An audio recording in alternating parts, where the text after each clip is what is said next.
Hey guys, welcome back. So in this video I'm going to show you how to download from SendOwl. So if you have your product online and you are selling it here on the SendOwl with the help of the SendOwl, you will probably want to download some analytics reports and so on.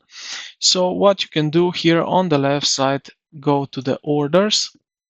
Click on it and then you will see here import or download.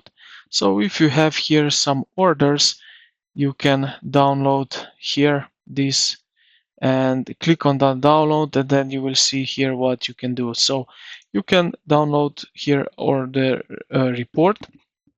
So orders, payment, zero download orders, product access, active subscription, pause subscription, taxes, miscellaneous, so discount code, affiliates, products. So everything that you want, you can select here.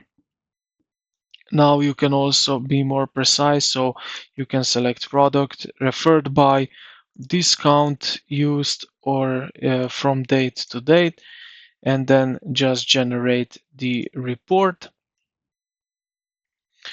And it will be emailed you once it's ready. So yeah, this is basically how you can download. So I hope this video helped you out. If you did, consider to like the video and subscribe to the channel. Thank you for watching, and I will see you in the next.